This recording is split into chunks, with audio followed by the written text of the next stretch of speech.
Hello students, journal entries को हम लोग आगे बढ़ाते हैं। आज इस क्वेश्चन को बनाएंगे, ध्यान दीजिएगा।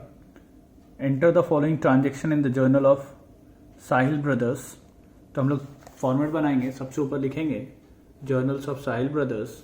अब पहला पॉइंट पढ़ते हैं। लिखता है 2018 अक्टूबर 1 purchase goods from Anil for cash. लिखता अनिल से खरीदे, नाम दिया है लेकिन लिख दिया फॉर कैश खरीदे। तो फॉर कैश खरीदें तो अनिल के नाम से कोई लेना देना नहीं है। अगर हम लोग पैसा दे दिए तो उसके नाम से कोई मतलब नहीं है।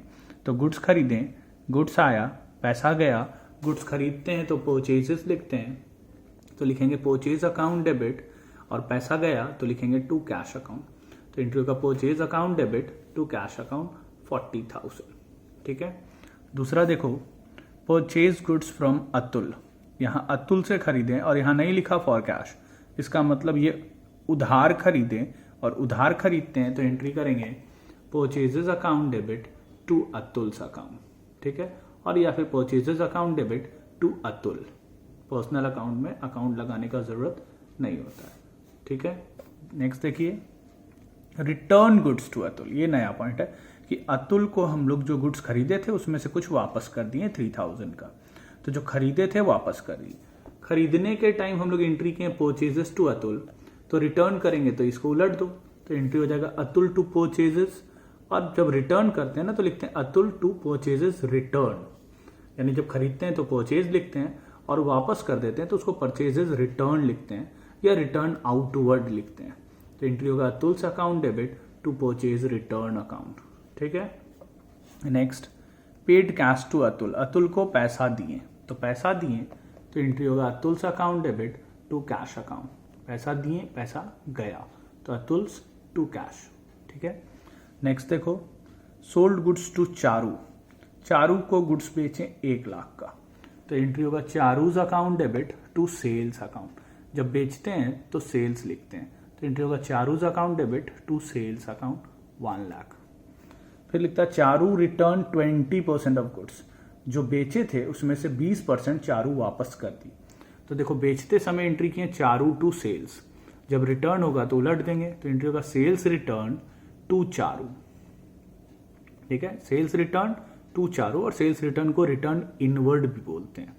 तो एंट्री होगा sales return account debit to Charu account 20,000। ठीक है। 20% इसका, 1 लाख का बेचे थे, इसका 20%। नेक्स्ट, रेंट पे किए। रेंट खर्च है, पैसा गया तो पैसा गया तो कैश क्रेडिट होगा, और रेंट खर्च है तो रेंट डेबिट होगा। तो एंट्री होगा rent account debit to cash account. Next देखो, Sahil withdrew for personal use. Sahil proprietor है, पर्सनल यूज के लिए पैसा घर ले गया तो उसको ड्रॉइंग्स बोलते हैं। तो एंट्री होगा drawings account debit to cash account. ठीक है।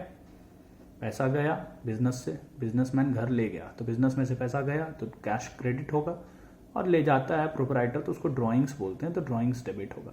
अब सारा हो गया तो आप इसको टोटल कर लेना। अब इसको देखते हैं। लिखता है 2017 March 3 sold goods to Dev. Dev को गुड्स बेचें तो एंट्री होगा, देखो, Dev account debit to sales account 1 lakh. ठीक है। अब नेक्स्ट पढ़ो, ये बहुत खास है। लिखता है receive from Dev in full settlement of his account 98,000।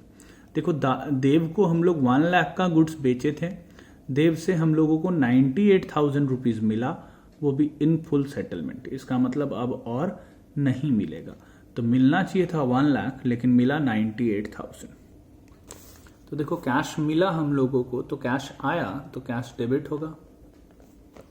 मिला देव से तो देव गिवर है तो देव क्रेडिट होगा। देव से पाते थे 1 लाख लेकिन मिला इन फुल सेटलमेंट 98,000, मतलब और नहीं मिलेगा। तो 2,000 का हम लोगों को नुकसान हो गया। इस नुकसान को हम लोग यहां लिखते हैं डिस्काउंट अलाउड। ये कैश डिस्काउंट है और ये हमेशा कैश के साथ होता है। तो देव से कैश मिला 98,000, 2,000 उसको डिस्काउंट दिए, ये हमारा नुकसान है, नुकसान हमेशा डेबिट होता है टू देव। तो आप एकदम सिंपल तरीके से समझो, डिस्काउंट हमेशा कैश के साथ होता है। कैश अगर डेबिट होगा तो डिस्काउंट भी डेबिट होगा, कैश अगर क्रेडिट होगा तो डिस्काउंट क्रेडिट होगा।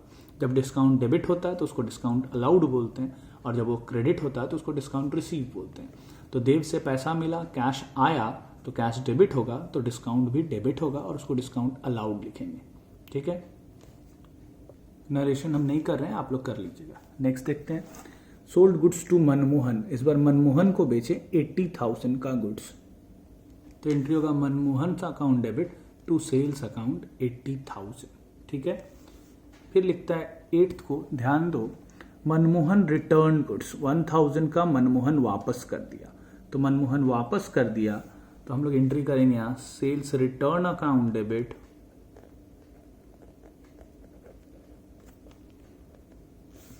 टू मनमोहन।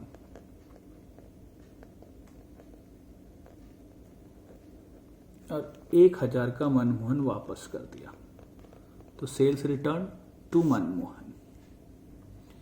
अब देखो 80,000 का गुड्स बेचे थे, उसमें से 1000 का रिटर्न हो गया, तो गुड्स बेचे थे 80,000, 1000 रिटर्न आ गया, यानी उसको पैसा हम लोग को लेना है उससे 79,000। नहीं, 80,000 का सेल किए थे, 1000 का वो वापस कर दिया, तो हम लोगों को उससे पैसा लेना है कितना, 79,000। देखो लिखता receive from Manmohan in full settlement of his account 78,200। हम लोग को 79,000 लेना था, लेकिन उससे फुल सेटलमेंट में 78,000 मिला, 78,200 है ना, 78,200 मिला इन फुल सेटलमेंट, यानी डिस्काउंट हो गया। तो कैश आया, तो कैश अकाउंट डेबिट 78,200। मनमोहन से लेना था, मनमोहन गिवर है, लेना था 79,000, तो 79,000 लेना था, 78,200 रुपीज़ मिला, 800 बच गया, ये हो गया डिस्काउंट अलाउड। फुल सेटलमेंट है यानी उसको छूट दे दिए, तो 800 का उसको छूट दे दिए, इसको डिस्काउंट अलाउड लिखेंगे। ठीक है, फिर receive cash from Ram and discount allowed. Ram से पैसा मिला और उसको 500 डिस्काउंट दिए। राम से पैसा मिला मतलब पैसा आया, तो लिखेंगे कैश अकाउंट डेबिट। डिस्काउंट हमेशा कैश के साथ होता है, तो राम को डिस्काउंट दिए तो डिस्काउंट भी डेबिट होगा, तो डिस्काउंट अलाउड अकाउंट डेबिट। मिला राम से तो टू राम्स अकाउंट या टू राम। 19,500 मिला, 500 डिस्काउंट, टोटल 20,000। ठीक है, नेक्स्ट देखो paid cash to Pawan 4700 and discount receiver 300।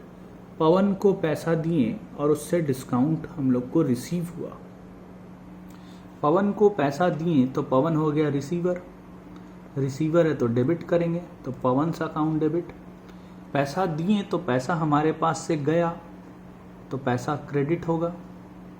पैसा दिए 4,700 और 300 डिस्काउंट है, और डिस्काउंट हमेशा कैश के साथ होता है, तो यहाँ नीचे डिस्काउंट लिखेंगे हम लोग डिस्काउंट रिसीव। ये हमारे लिए फ़ायदा हो गया, और फ़ायदा ऐसे भी क्रेडिट ही होता है, नुकसान डेबिट होता है, फ़ायदा क्रेडिट होता है। तो पवन को पैसा दिए 4700, 300 उससे डिस्काउंट मिला, टोटल हो गया 5,000। फिर देखो नेक्स्ट है sold goods to Varun of the list price ₹25,000 at 20% trade discount. Varun को गुड्स बेचें 25,000 का, जिसमें 20% ट्रेड डिस्काउंट है। देखो ये जो डिस्काउंट हम लोग यहाँ लिख रहे थे कैश के साथ, ये कैश डिस्काउंट है। ठीक है, कैश के साथ होता है, डिस्काउंट डेबिट है तो अलाउड लिखते हैं, क्रेडिट है तो रिसीव लिखते हैं। ट्रेड डिस्काउंट कभी भी हम लोग रिकॉर्ड नहीं करते हैं, उसको माइनस करके लिखते हैं। जैसे समझो, लिखता है वरुण को गुड्स बेचें 25,000 का, जिसमें 20% ट्रेड डिस्काउंट है। तो इसको भूल जाओ, पहले बताओ वरुण को गुड्स बेचें तो इसका एंट्री क्या होगा। तो एंट्री होगा Varun account debit to sales account. 25,000 का बेचें और इसमें 20% ट्रेड डिस्काउंट है। ट्रेड डिस्काउंट कभी रिकॉर्ड नहीं करते हैं, उसको माइनस कर लेते हैं। तो 25,000 में 20% घटा देंगे तो इस जगह 20,000, यानी हम लोग 20,000 का बेचें। ट्रेड डिस्काउंट कभी रिकॉर्ड नहीं करते हैं, इसको ऐसे ही माइनस करके लिखते हैं। आपको ब्रैकेट में शो कर दिया, आप एग्जाम में कर सकते हैं, नहीं भी कर सकते हैं। ठीक है, अब सारा हो गया, इसको टोटल कर लेते हैं लास्ट में। ठीक है, क्वेश्चन आंसर का PDF हम आपको डिस्क्रिप्शन बॉक्स में दे देंगे, और 1-2 क्वेश्चन आपको बनाने के लिए भी दे देंगे, आप जरूर से बनाइएगा।